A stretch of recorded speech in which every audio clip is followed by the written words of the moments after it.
Rebonjour à tous, du coup j'enchaîne direct sur une autre vidéo. Alors celle-ci, je l'ai senti dans mon cœur qu'il fallait que je la fasse. C'est sur l'amour de Dieu. Voilà, ce que moi j'ai compris, ce qu'il m'a montré sur certaines choses. Et puis pour essayer de vous faire passer un peu le message et ce que moi il m'a appris. C'est sur l'amour de Dieu.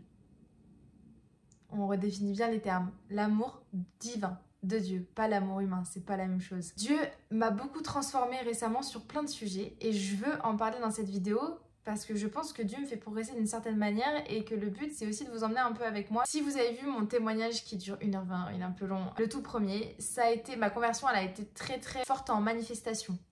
Autant dans le spirituel, on va dire positif avec Jésus, avec l'amour de Dieu, avec des révélations comme ça. Enfin, des révélations, il m'a rien révélé de nouveau, hein, mais en tout cas des révélations que moi je ne connaissais pas par rapport à la Bible, je ne l'avais pas lue. Puis de son amour, tout simplement, à quel point il nous aime. Puis il y a eu aussi des manifestations très fortes du côté plutôt satanique, avec des attaques spirituelles, avec dans les exorcismes, etc., qui ont été plus difficiles à gérer. Mais on était beaucoup dans quelque chose de mouvant. Je sais pas comment dire, de manière générale, en fait, ma conversion, elle s'est faite de façon très manifestée, quoi. C'était pas quelque chose de doux, de discret, et au fur et à mesure qui m'emmène à... Ah, ça a toujours été dans quelque chose d'assez extrême, je pense assez à mon image d'ailleurs. Au tout début, quand je me suis convertie, j'ai ressenti cet amour de Dieu qui était tellement puissant, et puis surtout cette sensation de me diviser de mon corps, un peu quelque chose de l'amour qui est tellement fort que ça vient, notre corps ne le supporte pas, quoi. Avec cette semaine que j'avais passée après ma conversion, où vraiment, j'ai pas peur de le dire, j'étais sainte. Mais pas sainte par moi-même, c'est pas moi qui me suis dit allez ça y est, je pêche plus. Non, c'est que son amour a été tellement puissant que je ne pensais même pas, j'avais une pensée complètement saine. J'étais lavée de tout péché. Genre c'était vraiment, et le moindre péché me heurtait. J'étais vraiment à un niveau mais incroyable. Il m'a élevée tout en haut, hein. J'avais la sensation que j'étais à ça du ciel, hein. Et que j'étais plus de ce monde, hein. Je regardais le monde en me disant quel est ce monde horrible, les gars. Dieu, c'est pas ça, hein. J'étais vraiment plus là. Il y avait quelque chose à l'intérieur de moi qui était complètement déconnecté de ce monde. Après, il y a eu les attaques et donc là, ça a été plus difficile de raccrocher. Et en fait, je me suis rendu compte qu'une fois libérée, et ben, je me suis dit, bon, bah, je vais revenir à Dieu, puis bah, je vais essayer de tout faire pour revivre ça. Hein, on va repartir là-dessus, c'était une bonne sensation, j'avais bien kiffé. Je priais pour que Dieu me refasse vivre ça. Voilà, j'étais là, s'il te plaît, est-ce que tu peux me ramener là-haut? Je lui ai même demandé qui me tue. Et c'est vrai, hein, je lui ai dit, mais tu sais, un accident de voiture, un truc, n'importe quoi. Et puis il m'a clairement dit, non, t'as une mission à faire hein, avant, hein, tu reviendras plus tard. J'étais obsédée par ce truc-là. Je cherchais que ça, je ne cherchais pas Dieu. Je cherchais la consolation de Dieu, voilà. Et je me suis butée, mais pendant des mois, hein. Parce que quand j'ai quelque chose en tête, moi je lâche pas, hein. À un moment, plus j'avançais à pousser à ça, et moins je chantais Dieu. Et là je me disais, mais qu'est-ce qui se passe? Pourquoi? Et j'ai un ami qui m'a envoyé une vidéo d'un prêtre, et ce prêtre dit clairement que l'on commence à chercher Dieu et non pas les consolations de Dieu. Et là je me suis dit, mais oui, en fait c'est ça, depuis le début je suis une grosse hypocrite. Je cherche les consolations, je vais vers lui par intérêt, et pas du tout pour lui en fait. Ok. Et donc là, j'avais pris un petit peu de recul. C'était une première approche un peu de ce truc-là. Mais c'était pas encore complètement acquis. J'ai continué à recevoir des choses. Il y avait toujours des choses de l'ordre de la manifestation, mais plus intérieures, dans des mouvements, dans des réflexions, dans des choses qui me venaient au-dedans. Après, il y a eu des témoignages, etc. Et au mois de décembre, j'ai eu une première approche de comprendre un peu plus intellectuellement ce que c'est que l'amour de Dieu. C'était au mois de décembre, j'avais reçu ça. C'était, mais vous les êtres humains, qu'est-ce que vous attendez pour commencer à vous aimer pour de vrai? Pourquoi vous vous aimez toujours sous condition?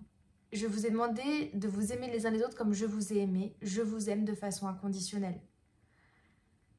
Et là, je me suis rendu compte qu'en fait, même moi, hein, personnellement, c'est ce que je faisais.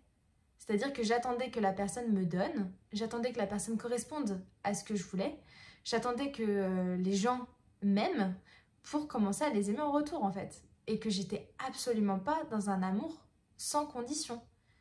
J'étais conditionnée à me dire, si tu fais ça, alors je t'aime bien. Si tu as la même foi que moi, alors je t'aime bien. Si tu as les mêmes idées politiques que moi, alors je t'aime bien. Ah, tu n'es pas d'accord avec moi? Mais je t'aime plus. Ah, mais tu penses ça autrement que moi? Ah, mais je t'aime plus. Ah, mais t'as fait ça dans ton passé? Ah, bah je t'aime plus. en fait, on n'aime qu'en fonction des conditions extérieures. Et je me suis rendu compte que ça, c'est l'amour humain. Et donc là, déjà, ça m'a fait prendre un peu un recul sur comment moi j'aime les autres. Quel est mon rapport dans l'amour vraiment que je donne avec l'autre? Est-ce que vraiment je suis si détachée de la condition que ça, hein. C'était au mois de décembre de l'année dernière, donc il y a quasiment un an. Ensuite, il y a eu d'autres choses. Jusqu'à très récemment, en fait, j'ai rencontré quelqu'un qui m'a beaucoup appris sur la foi, sur le rapport à Dieu, sur plein de choses, des choses que j'avais en tête, mais qui n'étaient pas, encore une fois, gravées dans mon âme. Et notamment sur le fait que je suis beaucoup à la recherche de sensations. Quand je prie, je cherche de la sensation.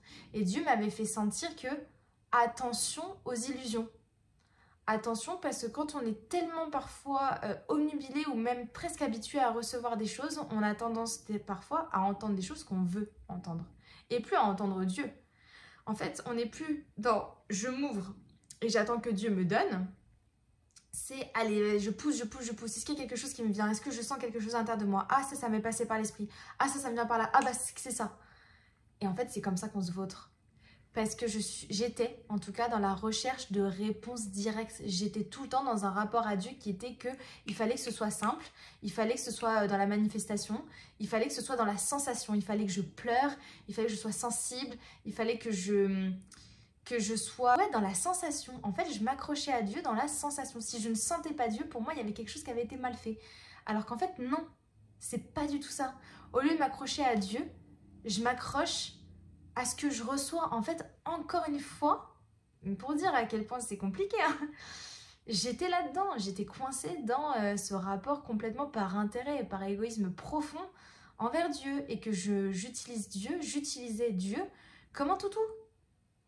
Mais moi, la première, c'est vraiment, avec un rapport à Dieu, il a été patient. Il met d'une patience, d'une douceur pour se dire, mais pendant un an et demi, il a accepté que je le traite comme ça. Il a accepté que je vienne vers lui et que je cherche ce qu'il me donne. Mais sans même m'en rendre compte, c'était même pas volontaire de ma part. C'est ça qui est terrible, c'est que parfois, on s'en rend même pas compte. Et c'est des gens que Dieu va nous envoyer, qui vont nous réveiller, ou alors des témoignages, ou alors l'Esprit Saint directement, quoi, qui va nous révéler que là, non, tu fais pas ce qu'il faut, quoi. Cette recherche, cette quête de sensation, finalement, c'est plus quelque chose qui va nous éloigner de Dieu que l'inverse. Et là, depuis peu de temps, j'ai accepté de dire à Dieu, je ne veux pas te voir que sous la facette de la consolation. C'est-à-dire que j'ai compris aussi que Dieu se manifeste aux gens en fonction de ce dont ils ont besoin. Moi, j'ai rencontré Dieu pas dans une recherche de la quête de la vérité, comme beaucoup de personnes d'ailleurs qui sont dans cette recherche-là. Moi, c'est juste que j'avais le cœur complètement explosé par l'ancienne relation que j'avais eue et puis par plein de choses. Et que j'ai supplié Dieu de venir m'aider parce que j'étais vraiment pas bien. J'avais le cœur détruit. Et il est venu me consoler là-dedans. Et en fait, j'ai compris qu'il veut que je me détache de ce regard-là qui est toujours dans la consolation. Comme si son amour n'était que consolation. Et au final, quand on voit qu'une seule facette de Dieu, on ne voit pas tout de Dieu. On ne connaît pas tout de Dieu. Et ce qu'il veut, c'est justement qu'on aille le chercher lui, qu'on essaie de le comprendre lui, qu'on essaie de... Alors quand je parle de comprendre, c'est à l'intérieur de soi, c'est pas quelque chose d'intellectuel. Mais qu'on ne s'arrête pas à une petite partie de Dieu qui nous arrange. Par exemple, il y a des personnes qui vont s'arrêter que sur la justice de Dieu, qui vont être très à cheval sur la justice. Par contre, sur la douceur, l'amour, l'empathie, etc., pas du tout. À l'inverse, moi, par exemple, je vais être très proche de tout ce qui est sentimental, tout ce qui est émotionnel, sensibilité, amour, consolation, et beaucoup moins dans cette recherche du dogme, de la vérité, de qu'est-ce que Jésus nous a laissé, etc., beaucoup moins là-dedans. Et ça, c'est en fonction aussi de notre caractère, de notre vécu, de nos sensibilités. Dieu le sait. Et en fait, il vient... Et ça se voit aussi dans la Bible, quand il va chercher ses apôtres, il les attire. Il vient pas en disant, bon bah voilà, je suis le Messie, je vais finir crucifié, vous allez mourir aussi dans d'atroces souffrances, est-ce que vous voulez me suivre? Non, il n'est pas venu comme ça. Il est d'abord venu en donnant envie. Il a montré qui il était par des actes, il a pris soin. C'est souvent ce que je remarque, c'est que avant de rencontrer Dieu, il y a un gros down. Il y a vraiment quelque chose qui plonge, enfin en tout cas dans les témoignages que j'écoute, etc., c'est souvent ça. Il y a vraiment une phase de on plonge. Et puis après, on est tellement mal qu'on finit par se tourner vers Dieu et lui dire mais en fait, tiens, je te donne les rênes de ma vie, c'est toi qui fais. Et c'est au moment où on s'abandonne avec l'Esprit de Dieu qu'il se passe parfois des choses, des conversions qui sont puissantes. Dieu va venir nous donner des grâces, il va venir, pendant cette conversion-là, il va venir nous donner des choses. Il va nous donner son amour, il va nous donner sa vision de nous, il va nous donner de l'aide. Moi, il a réparé ma famille, il a réparé plein de choses dans mon cœur. Voilà, il va venir nous donner quelque chose, comme Simon-Pierre qui était endetté, qui essayait de pêcher du poisson, qui trouvait rien. Puis Jésus qui arrive, et là, il pêche une barque remplie de poissons. Donc il est consolé, il y a de la consolation, il y a de l'aide de la part de Jésus, ce qui va pousser le disciple, l'apôtre, à le suivre. Mais ensuite, qu'est-ce qui se passe? Est-ce que Jésus, tout le long de sa vie, ça a été que de la consolation, de la consolation, de la consolation avec ses apôtres? Non. Non, ça a été surtout beaucoup de souffrance. Et ça, c'est quelque chose que moi, j'ai mis loin. Dès qu'il me parlait de souffrance, notamment quand je suis allée à la Salette, j'ai fait « Ah non, non, merci, ça va aller. Je ne regarde pas trop ça. Ah là là, non, non. » Parce que ça ne m'arrange pas. Mais après, il nous amène aussi à son rythme, tranquillement. Il y a des choses qu'il met en place dans notre vie pour qu'à un moment, on accepte de lâcher justement cette consolation-là et qu'on commence à regarder toutes les facettes de qui il est et plus simplement ce qui nous arrange. Voilà, on n'est pas là pour se façonner un Dieu. C'est ça l'idolâtrie, quand je vois plein de gens qui me tombent dessus en parlant de statut là. La vraie idolâtrie, c'est de se façonner un Dieu qui nous arrange. Et ça, c'est vraiment ce que j'ai compris. C'est que quand on évince tout ce que Dieu est et qu'on garde seulement une petite partie parce que c'est celle-là qui nous va bien, eh ben c'est la création d'un faux Dieu. On n'accepte pas Dieu tel qu'il est, on accepte seulement ce qu'il nous donne. Et ça, c'est pas sain du tout. Et je l'ai compris il y a peu de temps et c'est pour ça que je vous le partage aujourd'hui. C'était au mois d'août. Jésus m'a amené tranquillement à comprendre ce cheminement-là et je vais vous expliquer comment. J'ai commencé à faire de l'oraison le matin parce que le soir ça m'allait pas, j'étais trop fatiguée. Donc tous les matins, je faisais 10 minutes d'oraison juste pour me laisser un peu imprégner de Dieu et dire bah voilà, je suis là, je te remets mon âme, c'est ta journée, c'est pas la mienne, je veux que ce soit toi qui fasses les choses et puis vis en moi et montre-moi ce que tu veux, comment je peux te rendre gloire avec cette journée, etc. Je me laisse aller, voilà. Et puis pendant une oraison, je reçois le Père veut ton cœur. Et je comprends pas cette phrase. Et je lui réponds, mais il a déjà mon cœur. Pourquoi il voudrait plus je l'aime, je t'aime, je peux pas faire plus. Et puis, ça revient, autre réponse qui me dit, le Père veut tout ton cœur. Et là, je me suis dit, ah ouais, non, en fait, non, c'est vrai que je donne pas tout, non. Non, non. Là, j'ai commencé ça m'a posé question, ces phrases. Je me suis dit, comment j'aime Dieu? Pourquoi il me dit ça? Trop bizarre. Et puis je continue, mais je comprends pas vraiment. Je suis un peu dans le flou et je me dis ok. Je continue, puis plus tard, quelques jours plus tard, j'ai une vision où je vois comme à l'intérieur de moi un tube, comme ça. Et puis dans ce tube, il y a des sortes d'obstacles avec des branches qui sont positionnées. Puis en bas du tube, il y a comme une vapeur, on va dire ça comme ça, une vapeur qui reste bloquée en bas, qui prend pas tout le tube, et qui reste bloqué au premier obstacle, à la première branche. Puis je vois ça à l'intérieur de moi et je comprends rien. Je suis en mode, mais d'accord, qu'est-ce que c'est? Donc je comprends que c'est à l'intérieur de moi. Il me semble qu'à ce moment-là, j'avais compris que la vapeur, c'était l'Esprit Saint, mais que je comprenais pas pourquoi elle se tue, pourquoi il y avait des sortes d'obstacles comme ça qui empêchaient en fait l'Esprit Saint de prendre sa place, quoi. Et encore quelques jours plus tard, je reçois la réponse et il me fait comprendre très simplement que les branches qui font obstacle à l'Esprit Saint pour qu'il prenne sa place, ce sont mes idoles. Et je me dis, ah oui, il y en a beaucoup. Ok. Et il rajoute, la plus grande idole que tu as, c'est toi. Et là, j'ai, waouh, c'est un gros coup de gifle. Et là, je me dis, mais waouh. Et en fait, j'ai compris une chose, c'est que dans mon rapport aux autres ou avec Dieu, je ne sais pas aimer. Je ne sais pas aimer et qu'en fait, inconsciemment, sans même m'en rendre compte, quand j'aime, c'est pour recevoir. Mais dans tout ce que je fais. Mais je m'en rendais même pas compte. C'est ça qui est terrible. C'est que quand j'allais voir quelqu'un, quand je faisais quelque chose avec quelqu'un, je suis dans le paramédical, je m'occupe de personnes qui sont handicapées, je me suis dit, mais je suis une bonne personne. Mais pas du tout. Est-ce que tu fais ça gratuitement? Non. Donc non, c'est pas ça, tu es une bonne personne. Est-ce que je me donne entièrement sans rien attendre en retour? Très peu. Finalement, dans tout mon rapport avec les autres et avec Dieu, je suis très égoïste. Et je me rends compte qu'en fait, je suis dans un amour de moi-même. Je vais chercher chez l'autre pour qu'il me donne à moi. Voilà. Et là, ça m'a... On diminue d'un coup, là. On se fait moins grand. Et là, j'ai compris qu'en fait, j'étais à côté de la plaque, avec les autres, mais avec Dieu aussi, en fait. Et est-ce que je me donne vraiment à lui? Non. Non. Je me donnais pas vraiment à lui.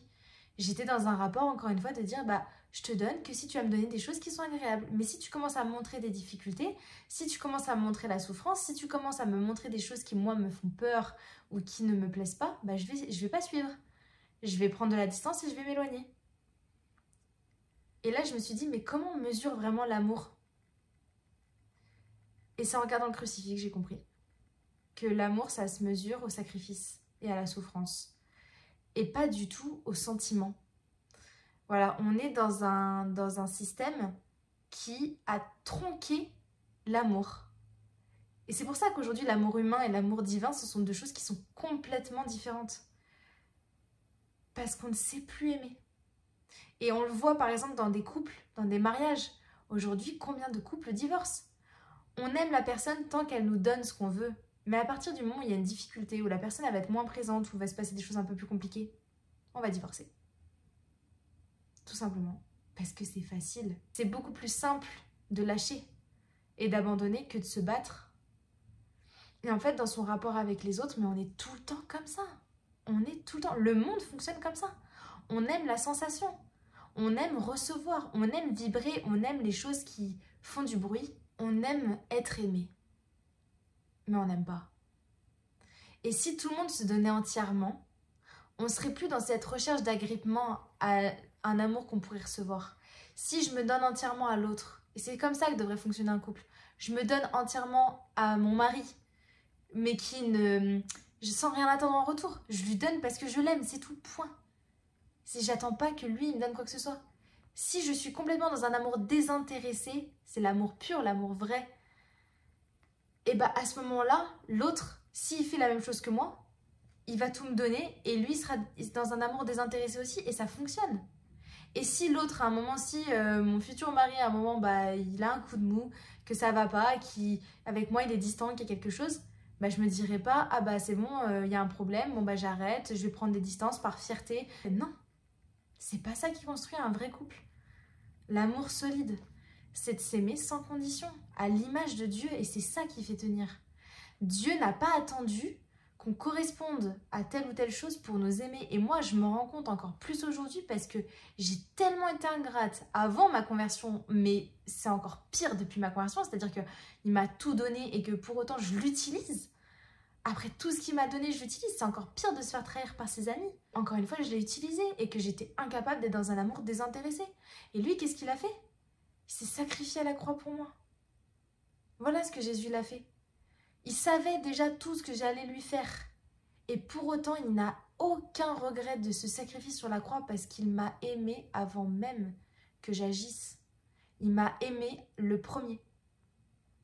Et son amour ne change pas. Son amour n'est pas sous condition, son amour ne dépend pas de nous. Il nous aime, c'est tout.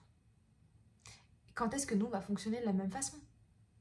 Et en même temps, on vit dans un système qui nous tronque sur ça. Aujourd'hui, on nous pond l'amour comme si l'amour correspondait à une forme de pseudo-tolérance. Vous savez, cette pseudo-tolérance qu'on nous sort là tout le temps, à toutes les sauces. Ah oui, t'es pas tolérant, bah t'aimes pas alors. Ah oui, bien sûr, bien sûr.